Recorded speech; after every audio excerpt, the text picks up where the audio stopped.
तो इशारा किस तरफ है? मेरे समाज में और मेरे परिवार में दाह संस्कार ही होता है। मृतकों को बाकायदा मंत्रोच्चार के बीच हवन सामग्री डाल के लकड़ी और घी सामग्री का प्रयोग करके दाह संस्कार किया जाता है। ये परंपराएं हैं, संस्कार हैं। होलिका दहन भी मेरे गांव में होता है। जब मैं गांव में होता हूं तो मैं भी शामिल हो जाता हूं, मैं नहीं होता हूं तो परिवार के लोग शामिल होते हैं। तो हम तो इन दोनों चीज़ों में शामिल हैं। लेकिन सवाल ये है कि देश में जो प्रदूषण बढ़ रहा है वो जिन भी कारणों से बढ़ रहा है, अगर उन कारणों पे कोई चर्चा कर रहा है तो ये गुनाह हो गया क्या, ये अपराध हो गया? हम देश का भावनात्मक दोहन कब तक करते रहेंगे? देश को आस्था के नाम पर और परंपराओं के नाम पर कब तक कूपमंडूकता की ओर धकेलते रहेंगे? कब तक हम उन विषयों से बचे रहेंगे जो हमारे जीवन मरण से जुड़े हुए हैं? आज दिल्ली गैस चैम्बर बनी हुई है, दिल्ली में लोग मर रहे हैं, बच्चे बीमार हो रहे हैं, फेफड़े खराब हो रहे हैं, डॉक्टर पर्ची पे लिख रहे हैं कि अगर जीवन बचाना तो दिल्ली छोड़ के चले जाओ महीने 2 महीने के लिए, दूर भेजने की सलाह दे रहे हैं। प्रधानमंत्री जी हमारे हर महीने निकल जाते हैं विदेशों में, ताज़ा हवा ले आते हैं जहां प्रदूषण नहीं है, फिर आ जाते हैं लौट के। प्रधानमंत्री जी को 142 करोड़ लोगों के स्वास्थ्य का भी ख्याल रखना चाहिए। आप कोई उपाय तो करिए, आप उपाय तो करेंगे नहीं। कोई व्यक्ति अगर किसी विषय को बता रहा है तो वो इतना बड़ा गुनाह हो गया कि आप चर्चा भी नहीं होने देंगे, आप विपक्ष को आवाज भी नहीं उठाने देंगे, विरोध भी नहीं करने देंगे। आप ये वीबी राम जी ले आए, वीबी राम जी शॉर्ट नाम रख दिया आपने। ये राम के नाम पे तो योजना नहीं है, आप क्यों देश को गुमराह कर रहे हैं? सवाल तो ये बनता है कि आपको गांधी के नाम से क्या नफरत है? आपने गांधी का नाम हटाया है, राम के नाम पे ये योजना नहीं है। ये विकसित भारत गारंटी फॉर रोजगार एंड आजीविका मिशन ग्रामीण, अब इनके अक्षर जोड़ के आप इसे राम से जोड़ना चाहते हो तो उस तरफ ही तो संजय सिंह का इशारा है। और मैंने भी कल एक डिबेट में बोला था कि इस तरह तो रावण और मंदोदरी का नाम जुड़ के भी राम हो जाता है। इस तरह क्यों आप लोगों को गुमराह कर रहे हैं? राम के नाम पे आपको रखना था, आप रखते प्रभु श्री राम ग्रामीण रोजगार गारंटी योजना। अगर कोई विरोध करता तो तब कहते आप राम का विरोध कर रहे हैं। दूसरी बात, इस योजना में जो फेरबदल किए गए हैं, मिश्रा जी ने भी उस तरफ इशारा किया कि आपने एक तो पहली जो योजना थी उसमें 90% पैसा सेंटर देता था, 10% राज्य देता था। आपने इसमें 40-60 कर दिया, अब 40% राज्य को देना पड़ेगा। दूसरे पहले जो योजना थी उसमें गांव से जो प्रस्ताव पास होकर जाते थे उन्हीं पर काम होता था, अब प्रस्ताव पास होंगे सेंटर से। आपने सही में इस योजना का दम घोट दिया है। ये योजना थोड़े दिन में मर जाएगी, ये खत्म हो जाएगी। संसद में पारित हुआ ना वो बिल, संसद में तो अपनी बात रखी, संसद से पारित हुआ। संसद में तो इन्होंने कृषि बिल भी पास करा लिए थे।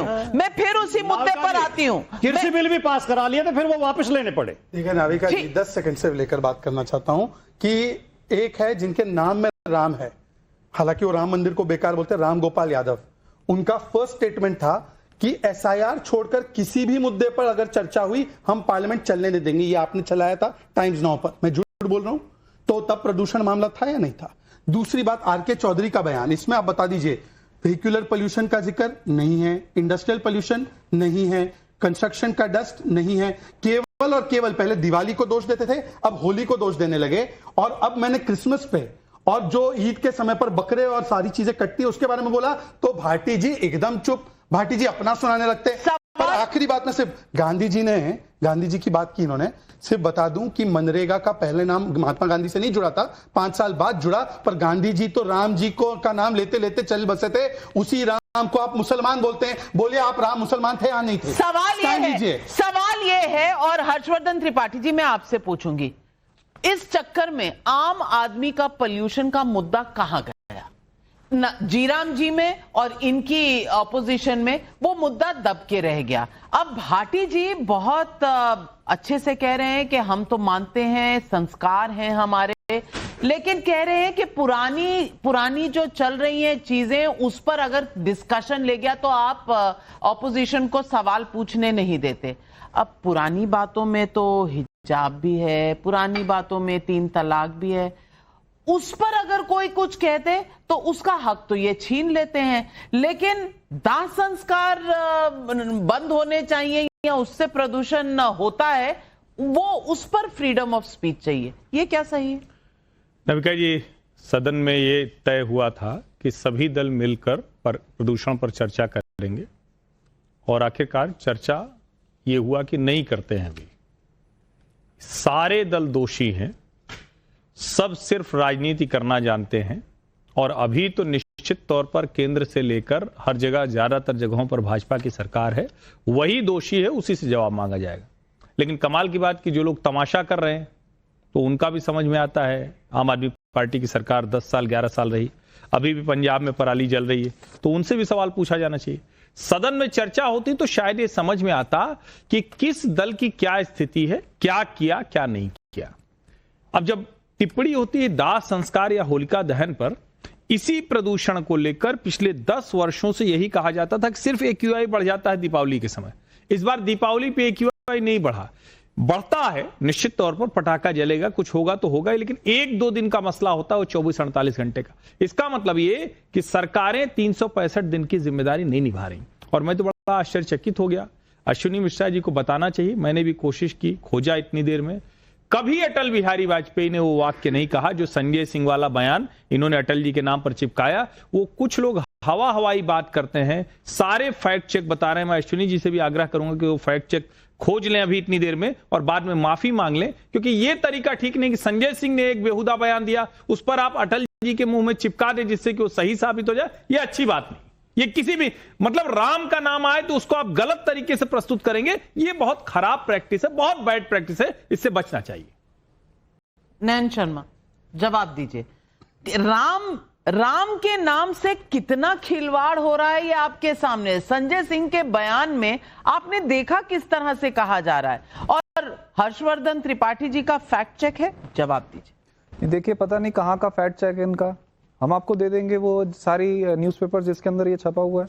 अटल जी को कोट करके वो बोल रहे हैं, पूरा बयान चलाओ आप, दे दीजिए, आप दीजिए ना, रखिए। मैं आपको ये मैंने वो सारे संदर्भ खोज लिए, कहीं नहीं है। उन्होंने बकायदा पार्लियामेंट में बोल के बोला है कि मैं अटल जी को कोट कर रहा हूं, उन्होंने बोल के बोला। और क्या बोला उन्होंने, उनके बयान को आप तोड़ मड़ोड़ के कुछ भी दिखा देंगे। उन्होंने ये कहा है कि हम भाजपा को राम के नाम पे भ्रष्टाचार नहीं करने देंगे। एक ऐसी स्कीम जिसके अंदर हजारों करोड़ रुपए का भ्रष्टाचार करके बैठे हैं ये लोग, हजारों करोड़ रुपए खा के बैठे हैं ये लोग, उस स्कीम का नाम भगवान श्री राम के नाम पे रख के ये क्या कहेंगे, हम हजारों करोड़ रुपए खा के, कोई बात नहीं, अब हमने राम जी के नाम पे रख दिया, हमें माफ कर दो। ये बोला हम लोगों ने। ये लोगों को मूर्ख बनाने का काम कर रहे हैं। आज ये कह रहे हैं कि विपक्ष नहीं होने दे रहा प्रदूषण के ऊपर जो है वो बहस। अरे आप जो नहीं होने दे रहा उसको उठा के बाहर फेंक दो, आप करो प्रदूषण पे बहस। 17 लाख लोग मर गए हैं 1 साल के अंदर प्रदूषण से। कितने डेथ सर्टिफिकेट आपने देश में बनाए जो बताते हो कि ये प्रदूषण से मर गया? आज लाखों लोग हमारे देश में प्रदूषण से मर रहे हैं। 900 पार हो गया यहाँ का AQI, और आपकी मुख्यमंत्री को AQI, IQ, थर्मामीटर, टेम्परेचर पता ही नहीं AQI क्या होता है। आपने मजाक बना दिया हमारे देश का, और आप देश को रोज एक नई बहस में गुमराह करना चाहते हैं। 200 करोड़ रुपए आपने महाराष्ट्र में खा लिए मनरेगा में, 400 करोड़ रुपए आपने उत्तर प्रदेश में खा लिए, हरियाणा में आपने सैकड़ों करोड़ रुपए खा लिए, और एक दिन आप पार्लियामेंट में महामानव उठेंगे और नाम बदल देंगे और कहेंगे हमें माफ कर दो क्योंकि हमने भगवान श्री राम के नाम पे रख दिया। आपके ओपनिंग रिमार्क में बिल्कुल क्लियर था ये पार्लियामेंट सेशन क्या है। आपने ओपनिंग रिमार्क में बताया माननीय प्रधानमंत्री जी विदेश से घूम के आए, पार्लियामेंट में आए, उन्होंने चाय पी और सेशन खत्म। ये है हमारे देश के पार्लियामेंट सेशन। माननीय प्रधानमंत्री जी, बस आप ये कंट्रीब्यूशन क्या है राम में, कौन से शब्द में राम होता है, ये कंट्रीब्यूशन आम आदमी पार्टी का है। बातें बड़ी बड़ी, आप अपना कंट्रीब्यूशन देख लीजिए। आप ये और बता देते कि माननीय प्रधानमंत्री, और अगर आप कह रहे हैं कि वाजपेयी जी ने ऐसा कहा है तो मुझे वो न्यूज़पेपर कटिंग रिपोर्ट्स और वो स्टेटमेंट रखिए। हमें भी पार्लियामेंट्री आर्काइव में ये नहीं मिल रहा। मैंने सारे तथ्य चेक किए। बस ये बता दो कि प्रधानमंत्री जी की चाय में